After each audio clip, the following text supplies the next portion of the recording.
Alors voilà, on est en lien avec le professeur Jean-François Ponceau de l'Université de Grenoble-Alpes. Tout d'abord, bienvenue professeur et merci beaucoup d'être avec nous. Comme tout le monde, on a dû s'adapter à la crise liée au Covid, donc à cette pandémie globale. Et c'est justement sur la pandémie globale et sur la crise engendrée que je voulais vous poser la première question. Beaucoup de secteurs économiques, excusez-moi, vivent un moment difficile, comme ce fut déjà le cas avec la crise financière d'il y a 10 ans, en 2008-2010. Est-ce qu'à votre avis, les moyens mis sur place pour contrer cette crise sont adéquats? Écoutez, tout d'abord, si on doit parler de la crise actuelle, il me semble très important de la distinguer de la crise de la fin des années 2000. Parce que cette crise de 2008-2009, c'était en réalité une crise essentiellement financière.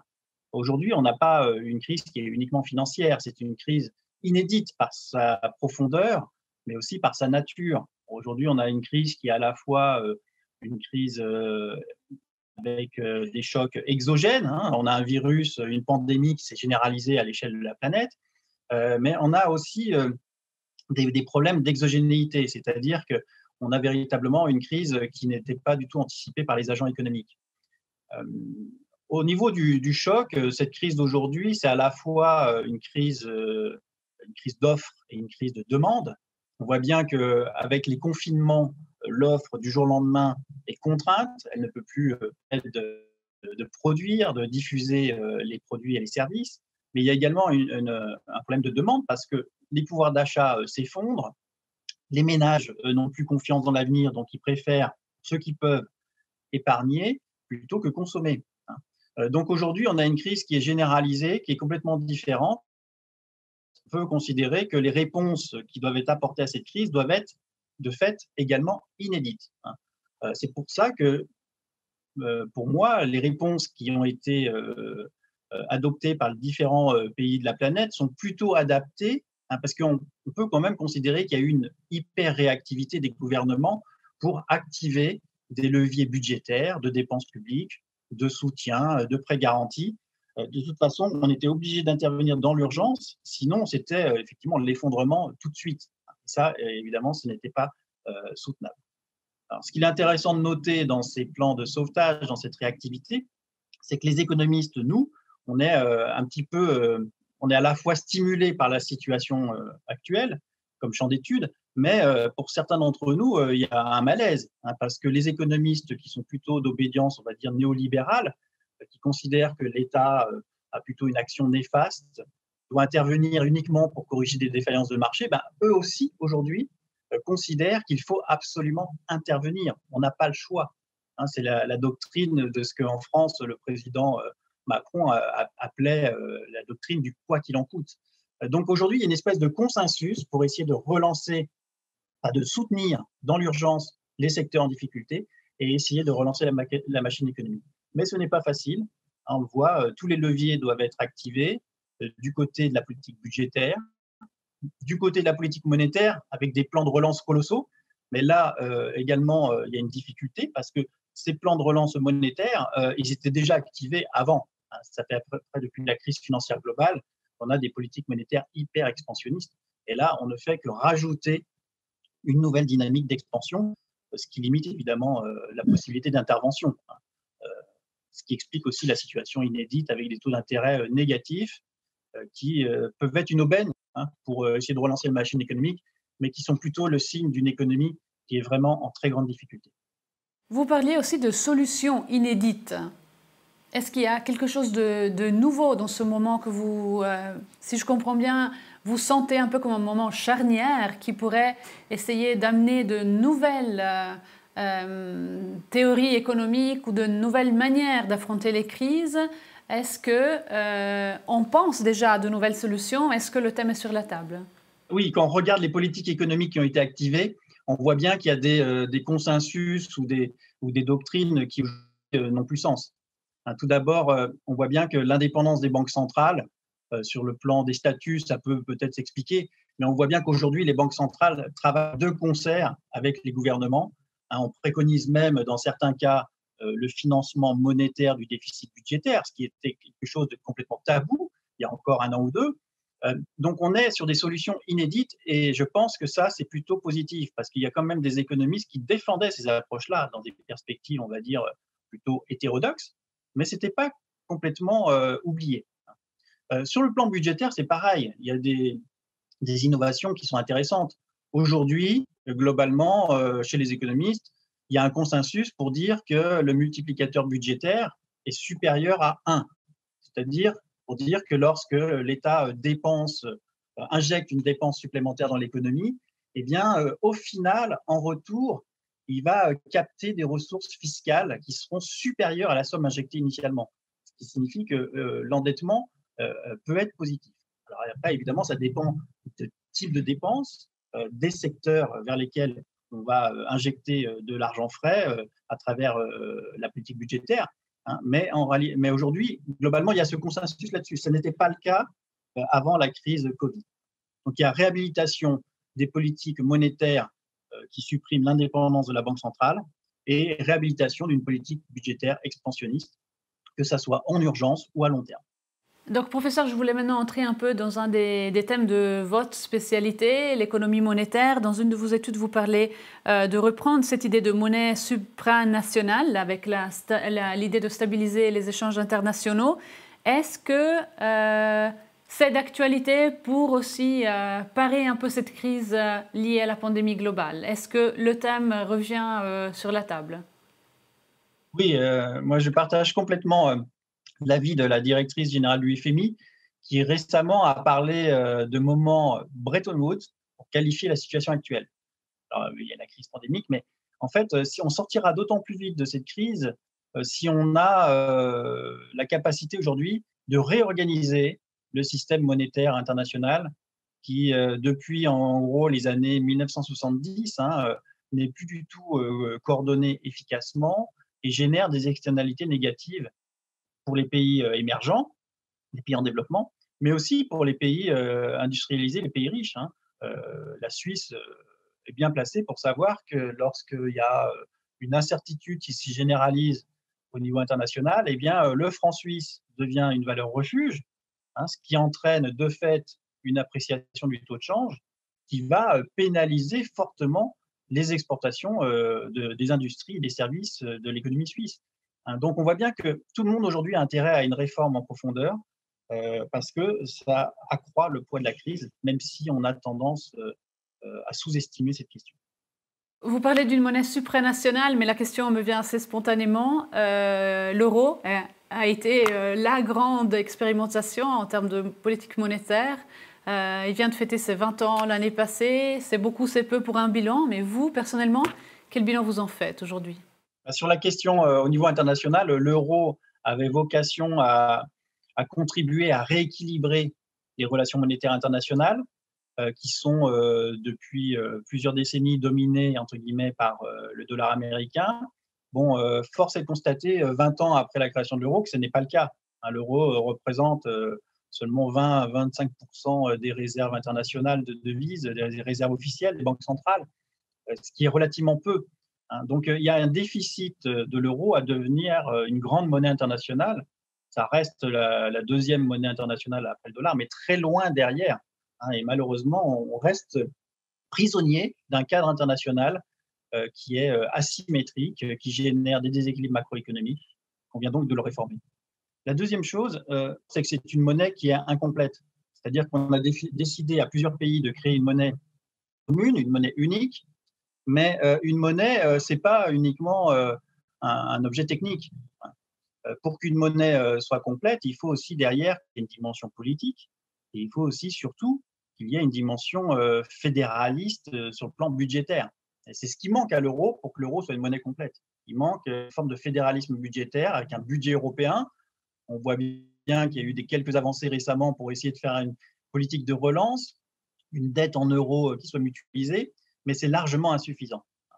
Aujourd'hui, on a une monnaie commune, mais des politiques budgétaires complètement distinctes, des politiques fiscales qui ne sont pas du tout coordonnées, qui génèrent des déséquilibres à l'intérieur de la zone euro. Et au final, si on fait un bilan au bout de 20 ans, on ne peut que malheureusement constater que l'euro a accru l'hétérogénéité entre les régions les plus riches de l'Union européenne, de la zone euro, et les régions les plus pauvres, hein, alors qu'on parlait plutôt de processus de convergence. Donc aujourd'hui, malheureusement, soit il faut aller plus loin dans le fédéralisme, mais là-dessus, je suis très pessimiste, parce que le fédéralisme, ça signifie qu'il doit y avoir une solidarité entre les pays de la zone euro, et on voit bien qu'elle a été soumise à rude épreuve ces derniers temps. Ou sinon, il faut se poser des questions et peut-être que certains pays doivent sortir. Bon, après, cette question de sortie de l'euro n'est pas d'actualité dans le contexte actuel. En tout cas, elle l'était il y a à peu près 7-8 ans, la question de la Grèce. Oui, ce n'est plus d'actualité aujourd'hui. Hein. Plus personne parle de la sortie des PIGS de la zone euro. Mais à ce que je comprends, c'est plutôt un souci ou une solution politique qu'il faut trouver, pas économique. Donc, ce n'est pas la monnaie unique en soi qui pose problème. C'est aussi un problème économique dans le sens où l'euro a été associé à des politiques économiques qui étaient austéritaires. Hein, on l'a vu, on a fait de l'austérité au moment où il ne fallait pas en faire. Et l'euro est associé aussi à des politiques salariales qui ne sont pas du tout coordonnées. Un des problèmes de l'euro a été qu'au début des années 2000, l'Allemagne avait décidé, pour augmenter sa compétitivité, de mener une politique salariale vraiment austéritaire, c'est-à-dire en gros, elle a baissé les salaires réels, alors que tous les autres pays de la zone euro avaient leurs salaires réels qui augmentaient.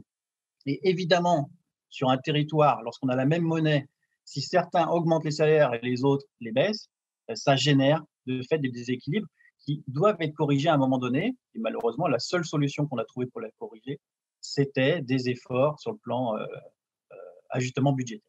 Vous avez cité avant la crise grecque qui a fortement fait trembler cette monnaie unique. Il y a eu la crise italienne, la crise espagnole à la suite.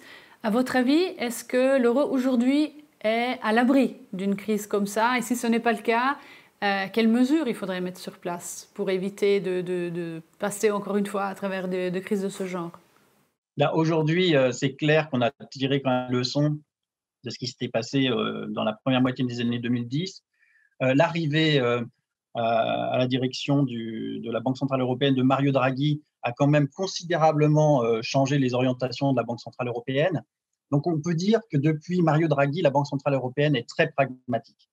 Et Christine Lagarde montre qu'elle est très pragmatique. Alors évidemment, ça ne corrige pas les défauts de l'architecture de l'euro, hein, ça ne corrige pas le fait qu'il n'y a pas de coordination des politiques budgétaires, des politiques fiscales, mais c'est quand même un vrai progrès. Donc moi, je ne crois pas qu'à très court terme, il y ait une dislocation de la zone euro, une nouvelle crise.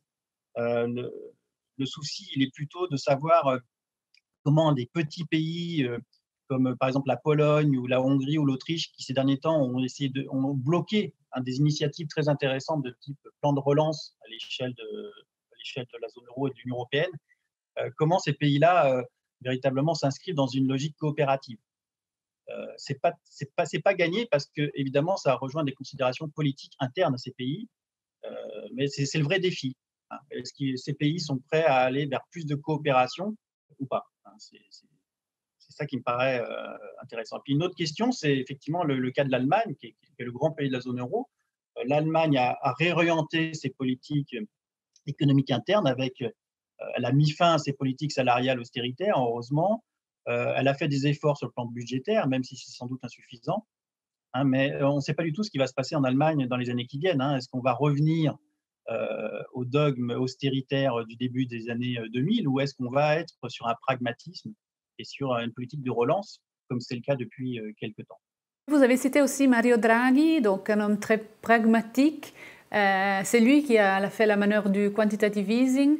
Depuis 2015, une injection de 60 milliards d'euros par mois, en tout cas jusqu'à 2018, après un arrêt, puis ça a reparti.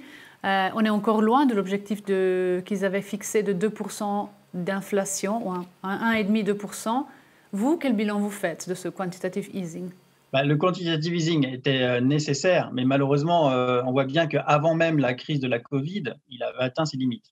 Parce que si on regarde ces politiques d'expansion monétaire, hein, que ce soit en Europe, avec enfin une attitude pragmatique de la Banque centrale européenne, qu'on regarde au Japon, qu'on regarde aux États-Unis, bon, partout, eh bien, en réalité, on s'aperçoit que ces politiques de relance monétaire, elles n'ont eu qu'un effet très mitigé sur la relance de l'économie réelle. L'objectif, c'était ça, améliorer la liquidité du système financier pour éviter qu'il y ait une fragilité accrue du système financier. Mais il y avait aussi l'idée d'un effet de relance économique. Malheureusement, cette liquidité est devenue hyper-liquidité et elle a surtout alimenté, dans un premier temps, des bulles dans les pays émergents qui ont connu une appréciation de leur taux de change qui a été catastrophique.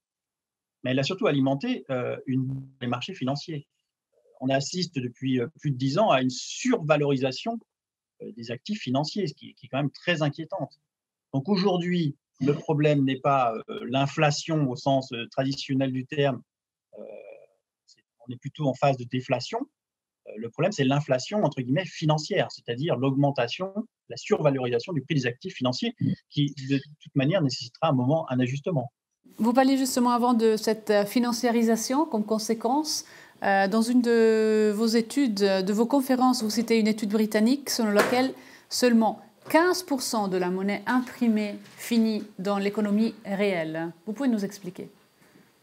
Oui, en fait, c'est une étude qui avait été publiée par Adair Turner, qui est un économiste britannique très intéressant. Et il arrivait à la conclusion, en regardant comment était alloué le crédit au Royaume-Uni, que seulement 15% des crédits finançaient finalement l'investissement et donc l'économie réelle. Alors, cette étude a été discutée, contestée, parce qu'effectivement, c'est très difficile de faire ces calculs-là, mais ce qui est important, c'est l'ordre de grandeur. Normalement, la monnaie créée par les banques est là aussi et avant tout pour financer la production. Donc, si on a seulement 15% des crédits qui financent l'investissement, qui financent l'économie réelle, ça signifie que 85% de la monnaie créée par les banques finance autre chose. C'est-à-dire, elle va financer les activités de marché et donc, en grande partie, de la spéculation. Donc, il y a un gros souci avec le métier de la banque aujourd'hui, c'est que malheureusement, les banques, c'est pas forcément volontaire, c'est la structure du système financier qui est comme ça aujourd'hui, ne permet pas de créer de la monnaie pour les besoins de l'économie réelle, elle crée de la monnaie essentiellement pour alimenter les marchés financiers. Et on voit effectivement les dommages que cela cause. Donc, concentration de la richesse comme thème que vous soulevez dans les conséquences de cette dynamique qui s'est créée, une concentration de la richesse qui a beaucoup accéléré aussi ces derniers 10 ans. Mais à votre avis, est-ce que c'est encore possible d'en sortir? Comment inverser cette tendance, si c'est possible?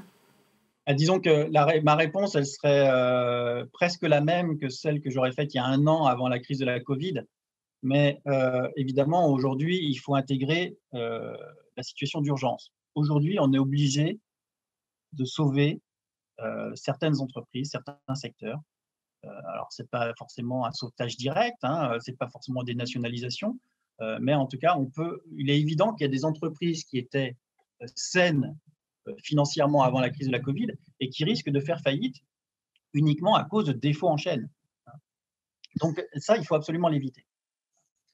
Néanmoins, moi, il me semble que déjà avant la crise de la Covid, il y avait besoin de réorienter notre système financier vers un modèle de développement plus axé sur les défis du XXIe siècle, qui sont effectivement les défis environnementaux, démographiques, changer de modèle économique, sortir d'un modèle économique qui finalement n'a plus beaucoup de sens aujourd'hui. On exploite les ressources naturelles et certaines populations. Pourquoi faire? Effectivement, pour générer des revenus qui seront répartis de façon complètement inéquitable. Il faut complètement changer de modèle. Et ça, c'est possible, mais évidemment, ça nécessite une volonté politique. Moi, il me semble qu'un des leviers qu'on pourrait activer, c'est le levier de la transition énergétique et écologique. Parce que si on fixe si les États à l'échelle nationale, si les organisations internationales définissent un nouveau cap de façon beaucoup plus claire, en mettant aussi des moyens sur la table, eh bien, les entreprises privées suivront. On ne peut pas compter sur les entreprises privées pour engager une transition de telle ampleur. Ce n'est pas possible, les risques sont trop importants, on est sur du très long terme, donc on est obligé de s'appuyer sur l'action publique. Et malheureusement, il y a beaucoup de discours et finalement, il n'y a pas grand-chose qui se fait. Et aujourd'hui, je crois que c'est vers ça qu'il faut aller. Mais encore une fois, n'oublions pas l'urgence de la situation. Les deux sont parfaitement compatibles.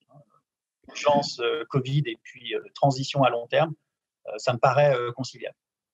Je voulais introduire un autre thème, et c'est à mon avis aussi un peu l'expression d'une volonté de trouver d'autres solutions, et c'est celle des monnaies locales. En Suisse, on a plusieurs tentatives qui ont été faites. Elles ne marchent pas toutes de la même façon, pas toutes ont des résultats aussi bons.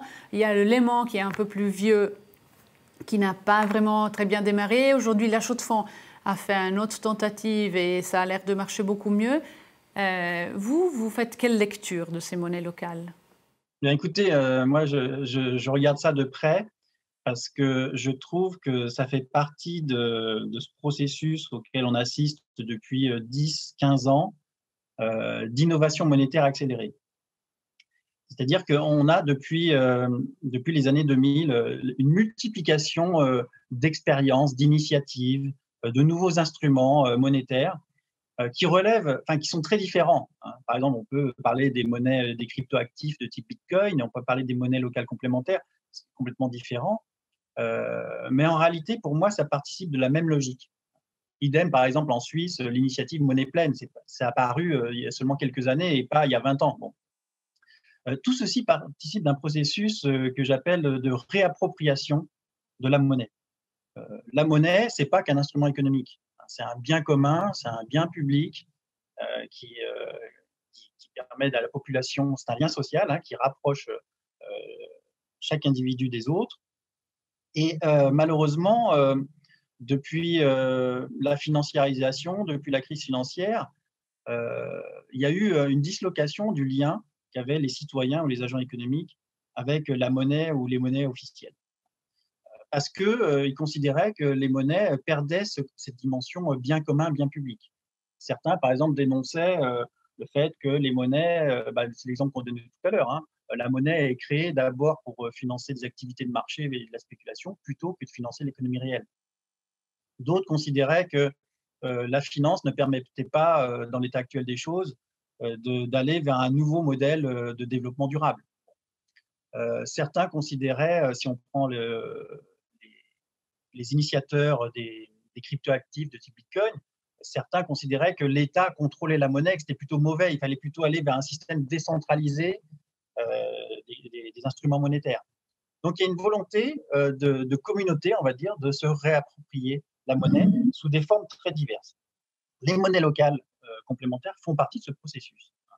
Si on regarde la plupart des monnaies locales complémentaires qui ont été créées, il y a une dimension communautaire qui est très forte. Il s'agit très souvent d'asseoir des projets de relocalisation, développement des circuits courts, avec une dimension environnementale, écologique très forte.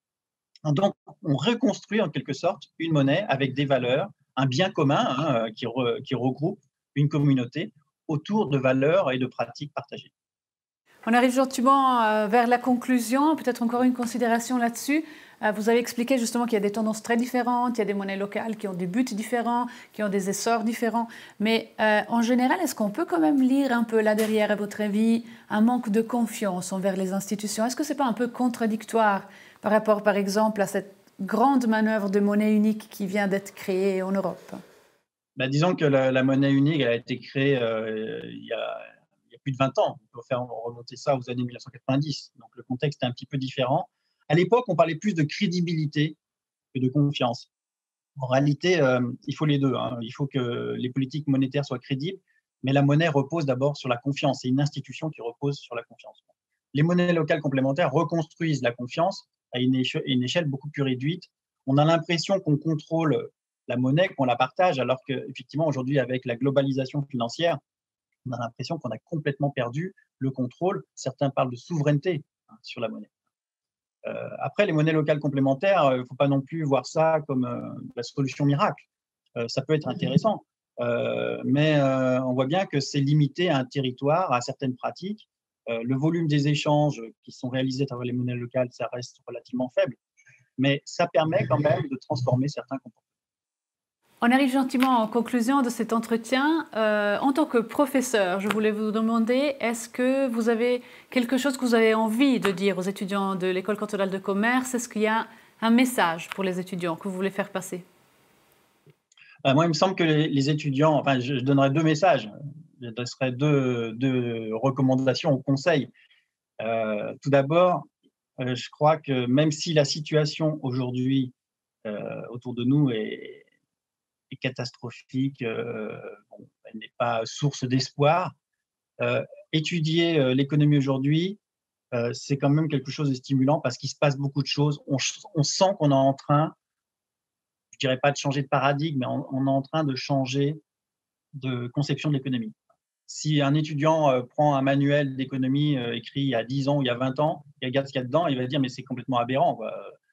Donc on sent bien que la science économique est en train de se transformer actuellement et ça peut être stimulant quand on étudie l'économie.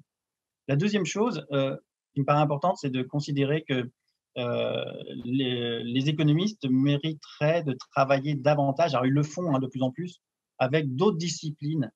Actuellement, il y a beaucoup de travaux qui se font entre les économistes et les épidémiologistes, mais il me semble que les économistes auraient des études beaucoup plus pertinentes s'ils travaillaient davantage avec des historiens, des spécialistes de sciences politiques, des sociologues, parce que malheureusement, les économistes ont trop souvent occulté ces dimensions politiques, sociales, et on voit bien qu'aujourd'hui, c'est ça qui prédomine, plutôt que la question purement économique, technique qu'on a l'habitude de traiter.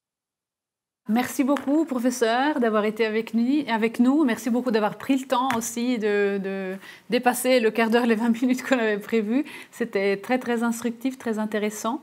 Donc, il ne me reste que de vous saluer et puis peut-être à une prochaine occasion de vous avoir avec nous ou avec le Festival d'économie. Merci, au revoir. Au revoir, merci beaucoup.